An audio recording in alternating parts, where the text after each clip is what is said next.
¿Sabía usted que todavía una de cada 3 familias ourensanas tira de la huerta para ahorrar?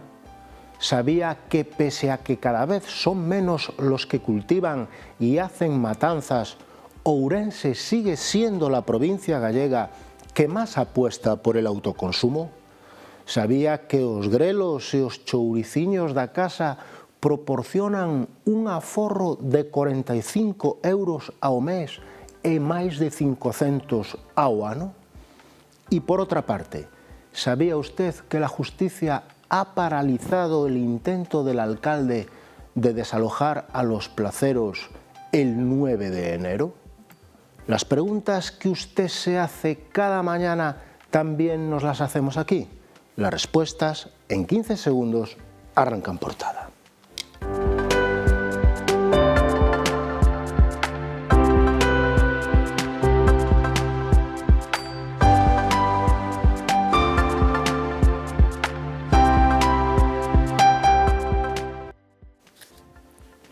Buenos días, señoras y señores, bienvenidos al programa 2509 de En Portada, un espacio que aborda la actualidad ourensana bajo la mirada, bajo el prisma de nuestros contertulios. Pero antes, como es habitual, repasamos la portada de la región, cuyo titular principal dice así: el paro sigue vetado para los autónomos que cesan su actividad. 6 de cada 10 profesionales ourensanos no logran cobrar esta prestación laboral. La foto de portada es para la derrota del COP en Oviedo por 75-73 en un partido en el que los ourensanos solo anotaron un triple de 17 lanzamientos. El diario también se hace eco de la reunión entre Donald Trump y Zelensky para alcanzar la paz en Ucrania. De momento, ambos dicen que está más cerca, pero no han concretado detalles sobre este asunto. Para analizar estos y otros temas, contamos hoy con uno de nuestros colaboradores habituales, Rafa Fernández Alonso. Benvido, Rafa. Muy buenas. Rafa, un triple de 17 intentos en el... Va mal, si nos fallan los triples vamos muy mal, ¿eh? En un juego tiene que ser una cuestión colectiva, dentro, fuera, en todas partes, y aquí nos está fallando ahí, no sé qué pasa. Era un partido ganable, por lo que dice la crónica de la región. Sí, bueno, el Oviedo siempre es complicado, pero sí es ganable. Yo creí que con un pouco máis de acierto hubiésemos estado aí. Bueno, tamén contamos co xornalista e colaborador de la región, Lalo Pavón. Benvido, Lalo. Benvido, bons días. Lalo, outra das novas que recolle a portada da región e que esqueceume comentar antes foi o falecemento dunha icona do cinema como Brigitte Bardot. Sí. E Dios creou a Brigitte Bardot, é o titular do xornal en referencia á película de 1956 E Dios creou a la mujer que a lanzou a fama. Perdona que te interrumpa, que la dirigió Roger Vadim, el director francés, que después fue su marido. Efectivamente, sí. Lalo, Brigitte Bardot. Falou Abel, non sei se decir máis nada que se vai un mito auténtico do cine e social incluso, aínda que, en fin, eu perdille bastante fe xa hai moitos anos, pois porque derivou hacia, en fin, asuntos que pouco nos interesan e pouco edifican. Abel Fraga, otro de nuestros colaboradores habituales, Brigitte Bardot. Es que me trae recuerdos, perdón que interrumpí antes o no dejé hablar primero a Lalo, ¿no? Me trae recuerdos inolvidables de mi infancia. Yo nací en el 67, 67, tenía 10 años y tal, y resulta que mi padre compraba todas las semanas, ¿vale? A Diario Pueblo, los lunes la hoja de lunes, y toda la semana. Y una de las máximas era ella, Brigitte Bardot y Sofía Loren, eran mis dos favoritas, y ella además, bueno, se casó 5 o 6 veces y estuvo con aquel playboy famoso Günter Sachs, un alemán, y creo que murió en una famosa villa que tiene ella en Saint-Tropez, que puso de moda Saint-Tropez, que se llamaba, si no me equivoco, La Madrague, y aunque no ponía el nombre ayer en en el obituario que leí, decía que fue en Saint-Tropez, o sea que supongo que aún tendría esa... Bueno, un icono máximo y el amor secreto y, en fin, de millones en todo el mundo, claro. Mirando estos días la referencia, desde ayer, desde que se supo el fallecimiento de Brigitte Bardot, y ahora apuntaba Abel a Sofía Loren, que Sofía Loren todavía está vivita y coleando, me encontré con un dato curioso. Ambas tienen 8 días, nacieron con 8 días de diferencia. Una cosa bastante curiosa. Sofía Loren es del 20 de septiembre de 1934. Pero Sofía Loren envellecer mellor que Brigitte Bardot. Sofía Loren, digo, es del 20 de septiembre de 1934, Roma, y Brigitte Bardot del 28 de septiembre de 1934, 91 años antes. Como dice Lalo, supo envellecer, tamén Sofía Loren, me refiro, manterse tamén noutros cauces, non? A eso me refiro. Non me refiro solo a o sea, a envellecer físicamente ben, que tamén envelleceu ben, senón o demais. Aparte, Sofía Loren se casou, non sei, como sabéis, bueno, yo es que leía con Carlo Ponti, un famoso productor de cine del momento, multimillonario, que tuvo 2 hijos, que además fue de aquellos tiempos, yo era niño, pero bueno, es un poco rollo, pero ¿cómo es? La inseminación a Suiza, me acuerdo, porque no quedaba embarazada, al final tuvo 2 hijos, por inseminación en aquellos tiempos, en los años 60, pues ya serían 70. A ver, asómbrame o coñecemento. Es un coñecemento de... El corazón, materia social. Leí mucho, aún hoy me interesa. Falar de Brigitte Bardot sempre me ven a mente, alá nos anos 80, na Universidade Laboral, a min deron un premio de poesía, unha era un lote de libros, unha novela que era Corrupción y muerte de Brigitte Bardot. Entonces sempre me acordo, cada vez que oigo Brigitte Bardot, acórdome daquel libro que me gustou moito, era unha novela que a min me gustou moito en aquel momento. Pois mirade, falando do cine, o pasado xoves 18 de decembro, a Hemeroteca da Región publicaba a seguinte nova datada justamente ese mismo día, pero do ano 2000, de hai 25 anos. E decía así: adiós al cine Xesteira. Sin hacer ruido, pasando casi desapercibido, como si se tratase de un domingo cualquiera. De este modo dijo ayer adiós el histórico cine Xesteira, después de proyectar Los Ángeles de Charlie. A referencia crónica está ilustrada cunha foto da taquilleira Asunción Soto despachando os últimos billetes do cine Xesteira. Sabes que era Coliseo Xesteira, non me digas el porqué, que é da cadena de Lufraga. Eu teño moita lembranza de todos os cinemas de Ourense, non? Fai pouco tamén na región viña unha foto do Avenida e tal, e entonces acordei e me decía que tempos aqueles, non? Non había un domingo que non vira unha película, a mellor boas ou malas, pero no cine estaba sentado, nos Xesteira. Que o tragábamos todo, Rafa. Sí, non, pero a min gustábame, era o que había que facer os domingos, non? Quedar ca xente, ir a ver unha película, despois pasear o que sea. Pero bueno, cantos tempos, ainda me acordo de películas vistas ali no Xesteira, no Avenida, no Mari, bueno, era unha maravilla. E vamos quedando cada vez menos no cine. Eu non sei se isto interesa moito aos espectadores, pero era a historia da nosa infancia e o principal no que, en fin, tiña vida propia por dentro, a parte das proxeccións. Peripepe! Había outras historias, en fin, eu creo que isto lle interesa pouco aos espectadores, non? Bueno, tiempos, ya que citó... Sobre todo porque habría que contextualizar el momento, descender a outra... Citaste el Cine Avenida, que subí yo en el post en mi grupo de Facebook, subí el otro día una foto del Cine Avenida, igual la viste allí también, que estás en el grupo, y yo vivía frente por frente del Cine Avenida, entonces era mi cine favorito, sin duda, pero la infantil.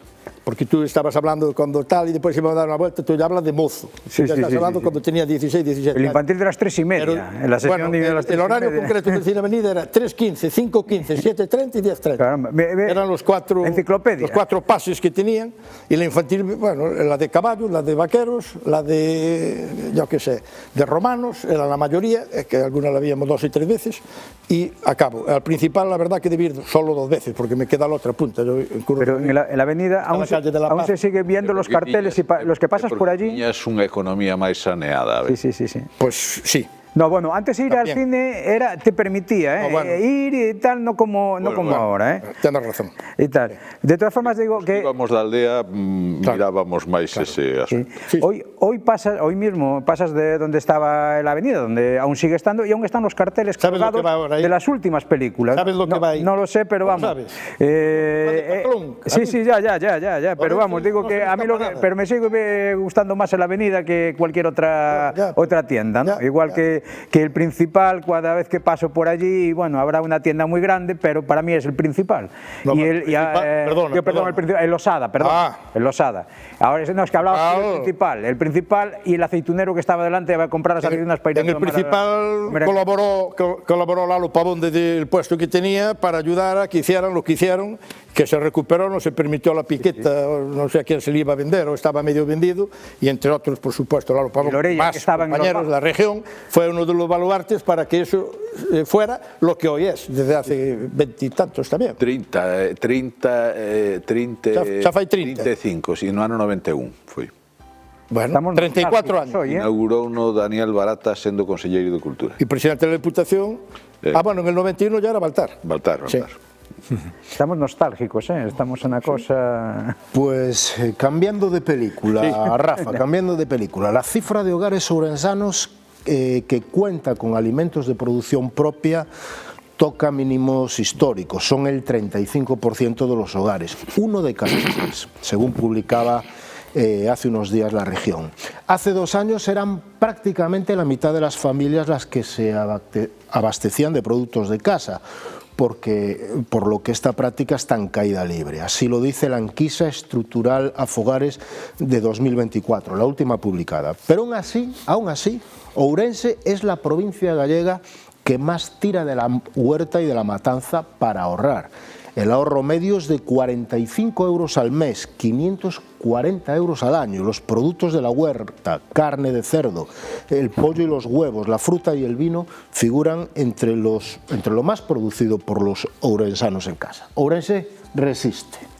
Y menos mal que resiste, y menos mal que conseguimos eso, porque aunque estemos disminuyendo pues ese autoconsumo, ¿no?, que teníamos, pues es lo que ha llevado que la maltrecha economía de los hogares ourensanos, ¿no?, que hace poco también salía en La Región el tema eso de la pobreza, la cantidad de hogares, de familias que están al borde de la pobreza, pues muchos de ellos resisten entre las pensiones y el autoconsumo que pueden traer de la aldea o cosas de estas, pues nos ha permitido ir capeando el temporal en algunos momentos. Y Cáritas. Y Cáritas, evidentemente, pero estamos ahora viniendo al caso que nos estaban planteando, pues menos mal que aquí aún tenemos pueblo, aún tenemos nuestro pueblo, aún podemos ir a recoger eso, el producto de la matanza, la verduriña, lo que sea, lo que nos pueden dando. En otras ciudades, en otras provincias no tienen ese salvavidas, ¿no?, de muchas familias y lo podrían estar pasando mucho peor, ¿no? Claro. Bueno, é unha tradición. Eu lamento que se vaya perdendo, aínda que vayamos por detrás de outros lugares, pero lamento que se vaya perdendo, porque non é só unha cuestión de economía, de aforro, senón tradición, calidade. Non é o mismo comer produtos tratados, en fin, de maneira tradicional, sin adicionar produtos que non sabemos moi ben que efecto exercen sobre os alimentos e que son moito máis naturais, entonces non é só unha cuestión de economía, que tamén, sino de xente que sin ter necesidade estricta de recurrir a ese tipo de produtos por razóns económicas, os busca por razóns de calidade e de bon comer, non? A mí gustaríame que perviviran, e ademais creo que as autoridades incluso poderían estimular que eso seguise garantindo as condicións sanitarias, sobre todo no da matanza, non? Garantindo as condicións sanitarias, facilitando o proceso de sacrificio e tratado dos animais, e despois xa cada un nas súas casas que o procese e que fagan chourizos ou, en fin, xamóns ou que lles dé a gana, que sería unha idea, me parece a min, que si non sei se nos faría máis modernos, si que nos permitiría seguir mantendo o nivel de calidade da alimentación en Ourense. Bueno, yo no tuve la suerte, Rafa, que tú eres de Orense ciudad o eres también de un pueblo cercano. Nací aquí, teño pueblo tamén, pero bueno, pero te criaste en Orense, sí. igual que non sobrado do obispo, que para o obispo era tío da bueno, yo tamén tiño en Barbadas o meu abuelo tal. Non tuve la suerte bueno, la suerte non sei se la suerte, porque ese autoconsumo, amigo Xaime, tú tamén creo que eres de ciudad, ¿no? De ciudad. Claro, eso dá moito traballo, A xentiña que, bueno, ahora menos, pero que subía el fin de semana al pueblo, el matrimonio que vivía en Orense bajaba cargado, ¿no? Bajaba cargado de patata, de esto, de lo otro, de lo más allá. Cuidado, también trabajaban, y doblaban el espinazo y el lomo, porque yo, aunque no tuve la suerte de tener eso, pues trabajé en la aldea, en el medio rural, desde el año 83, que entré en Montederramo, y no solo el campo, en Montederramo, cuando entré yo en la caja, había vacas en Montederramo más que personas, pero aquello fue tremendo. Y en el 86 que me fui a la Merca, igual, la Merca tenía ganado a punta pala.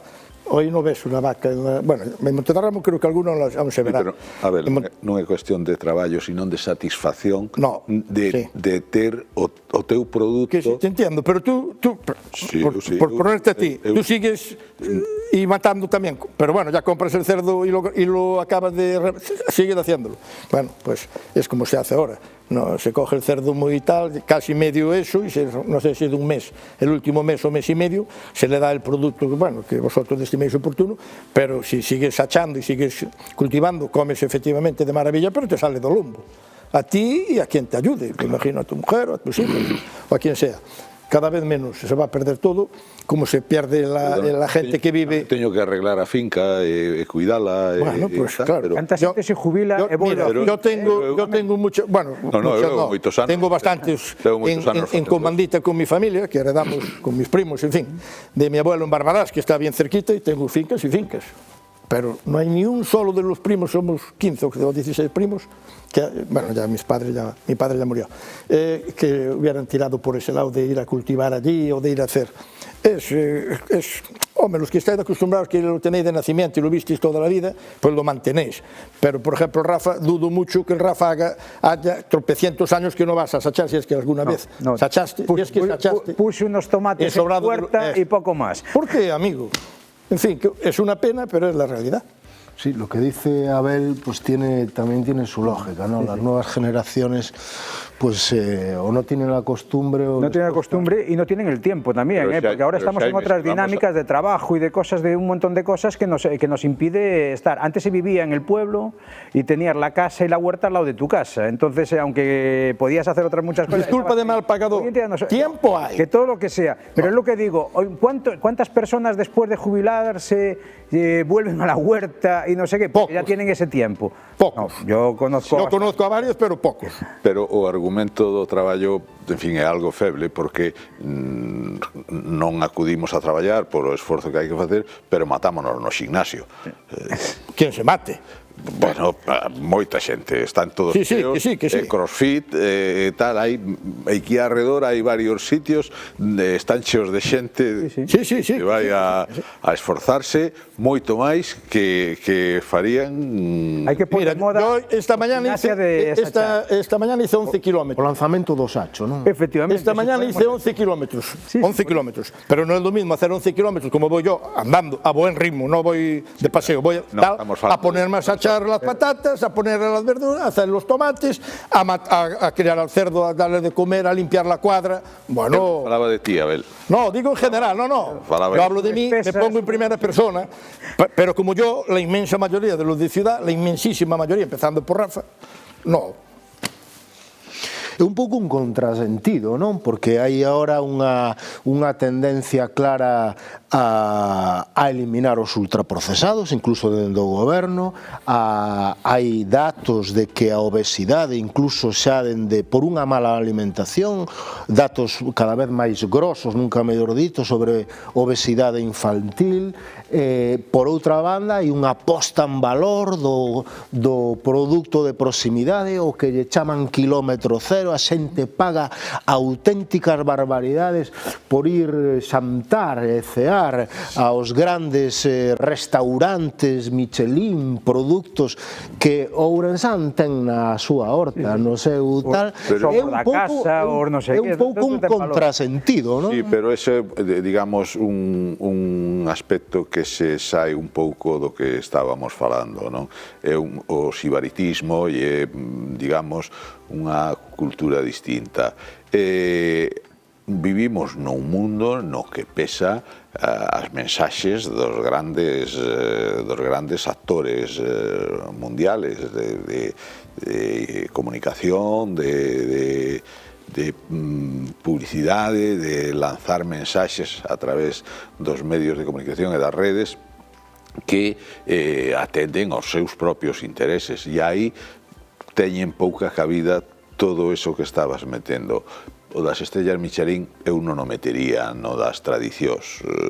Eu creo que outra cousa, algún hai de estrela Michelin que cultiva produtos pero aí hai elaboración, aí hai, en fin, visión de artista, que importa máis a obra que o produto en realidad. Pero bueno, o demais... E hai que dicir tamén que hai produtos de todo tipo, non vou enumerar aquí, que se compran e que son tan buenos ou mejores que los que tú cultivas en tu casa, Ojo, claro, lo pagas, hai que pagarlo, pero lo hai, Claro, sí. Pero si eu eso non lo discuto. No. É que co autoconsumo non se abastece. Además, si son 45 euros, que me llamou la atención, que solo fueran 500 euros al año. Me llamou la atención. Sí, esa é a media que temos agora, sí. Me parece pouco, sí. A ver, el autoconsumo non significa abastecemento do mercado. Significa autoconsumo. Sí, para ti. Entonces, bueno, e para regalar unos tomates al amigo. Claro. Eso. Falabas antes da calidade desto, agora que están facendo estes estudios de longevidade en Ourense, pois o mellor había que enlazar si unha das cuestións é que pa menor duda que dar vos produtos naturales. A calidad de vida influye, efectivamente, vamos, eso todos os expertos coinciden en elo, incide na pero das dúas vertientes, de que estás comendo alimentos vos e que estás tamén facendo a gimnasia esa, estás activo e vives nun entorno favorable para que a vida sexa, en fin, un pouco máis sana, non?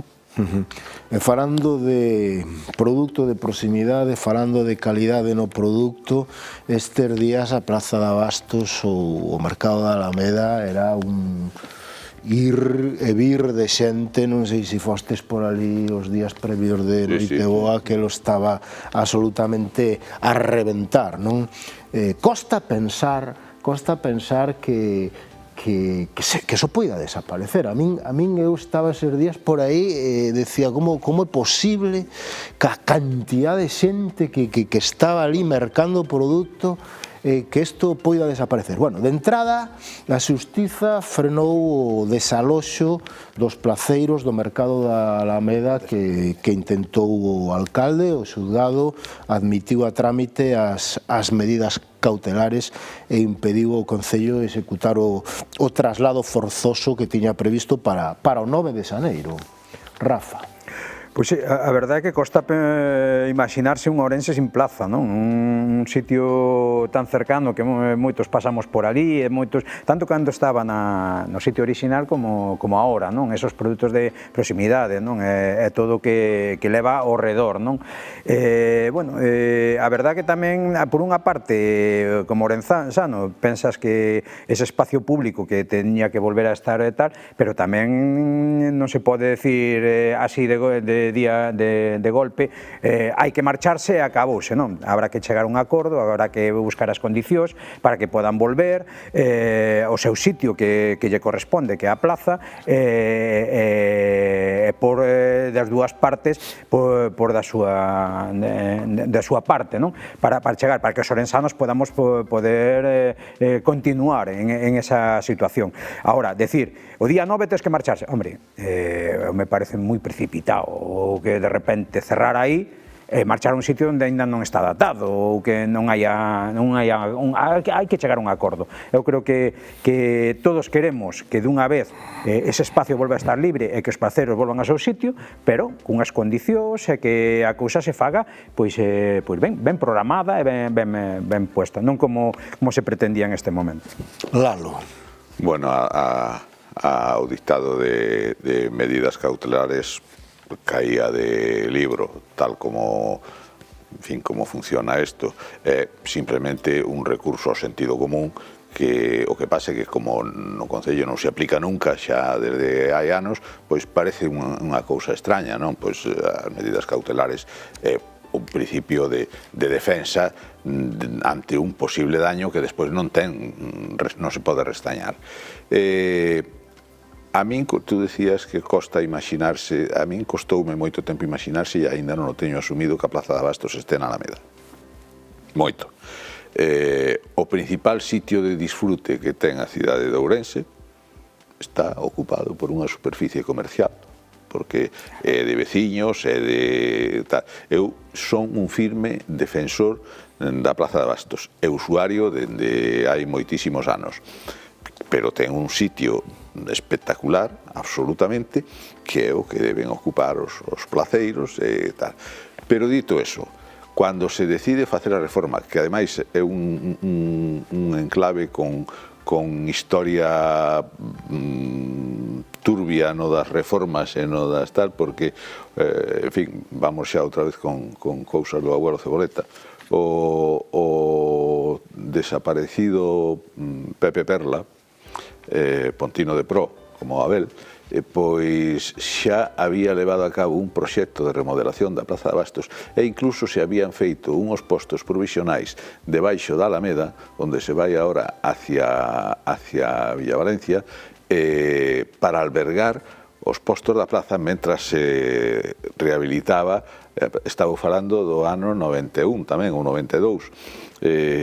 Daquelo non se fixo nada, desapareceron os postos, nada, o sea, non se fixo absolutamente nada. Desapareceron os postos e quedou a plaza como estaba, en malas condicións. Logo, cando se fai un proxecto integral que parece que vai devolverlle o esplendor e a utilidade de verdade á Plaza de Abastos, resulta que plantamos as obras pouco máis que na mitad, non se sabe onde están os cartos que faltan do presuposto,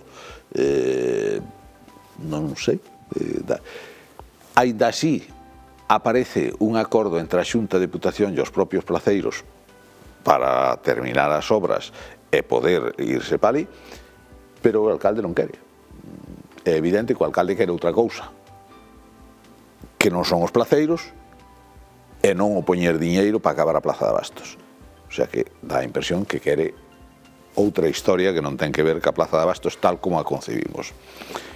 Bueno, pois nesas se andan.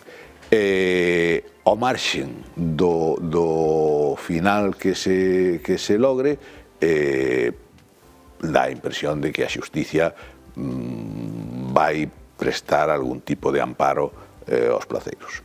Abel. Bueno, yo soy cliente de la Plaza de Abastos de comprar el queso, en Quesos Ángel, cliente, por cierto, de esta casa, y es el único que compro allí.